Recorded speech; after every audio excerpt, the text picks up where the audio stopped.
నమస్కారం అందరికీ. మన తెలుగు సంస్కృతిలో అత్యంత ముఖ్యమైన పండుగలలో ఒకటి ఉగాది పండుగ. ప్రతి సంవత్సరం చైత్రమాస శుద్ధ పాడ్యమి రోజున ఈ పండుగను ఎంతో ఆనందంగా జరుపుకుంటారు. ఉగాది అనే పదం యుగం ప్లస్ ఆది అనే సంస్కృత పదాల నుంచి వచ్చింది.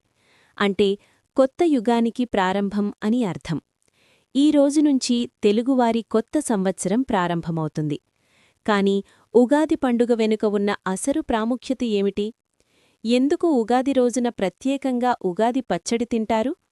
ఈ వీడియోలో ఆ ఆసక్తికర విషయాలను తెలుసుకుందాం. పురాణాల ప్రకారం ఈ రోజునే బ్రహ్మ ఈ సృష్టిని ప్రారంభించాడని చెబుతారు. అందుకే ఉగాది రోజును సృష్టి ప్రారంభదినంగా భావిస్తారు.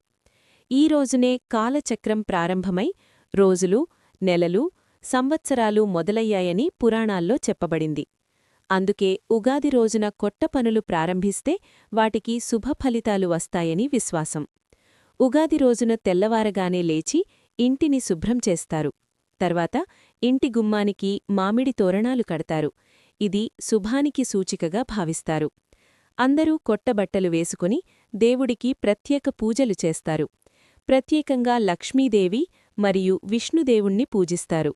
తర్వాత కుటుంబ సభ్యులు కలిసి పంచాంగ శ్రవణం వినడం కూడా ఒక ముఖ్యమైన సంప్రదాయం. ఉగాది రోజున పంచాంగ శ్రవణం చేస్తారు. పంచాంగమంటే ఆ సంవత్సరంలో గ్రహాల స్థితి, శుభదినాలు, పండుగలు, వర్షపాతం, దేశ పరిస్థితులు వంటి విషయాలను చెప్పి పుస్తకం. పండితులు పంచాంగాన్ని చదివి ఆ సంవత్సరంలో ప్రజలకు ఎలా ఫలితాలు ఉంటాయో వివరిస్తారు. ఈ పంచాంగ శ్రవణం వినడం ద్వారా మనకు వచ్చే సంవత్సరానికి మార్గదర్శకం లభిస్తుంది. ఉగాది రోజున చేసే ముఖ్యమైన వంటకం ఉగాది పచ్చడి.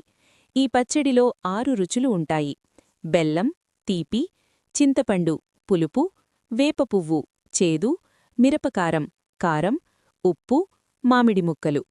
ఈ 6 రుచులు మన జీవితాన్ని సూచిస్తాయి. జీవితంలో సంతోషం, బాధ, కోపం, ఆనందం, ఆశ్చర్యం, భయం ఇలాంటి అనుభవాలు అన్నీ ఉంటాయని ఈ పచ్చడి మనకు చెబుతుంది. అంటే జీవితాన్ని అన్ని పరిస్థితుల్లో సమానంగా స్వీకరించాలి అనే గొప్ప సందేశాన్ని ఉగాది పచ్చడి ఇస్తుంది. ఉగాది మనకొక గొప్ప సందేశాన్నిస్తుంది. గత సంవత్సరంలో జరిగిన తప్పులు, బాధలు, నష్టాలను మరిచి కొత్త ఆశలతో, కొత్త లక్ష్యాలతో జీవితాన్ని ప్రారంభించాలి అని చెబుతుంది. అందుకే ఉగాది రోజున ప్రతి ఒక్కరూ దేవుడిని ప్రార్థించి తమ జీవితంలో శాంతి, ఆనందం రావాలని కోరుకుంటారు. ఇలా ఉగాది పండుగ మన సంస్కృతిలో ఎంతో ముఖ్యమైన స్థానం కలిగి ఉంది. ఇది కేవలం ఒక పండుగ మాత్రమే కాదు, కొత్త ఆశల ప్రారంభం కూడా. ఈ ఉగాది మీ జీవితంలో సంతోషం, ఆరోగ్యం, సంపద తీసుకురావాలని కోరుకుంటున్నాను. మీ అందరికీ ఉగాది శుభాకాంక్షలు.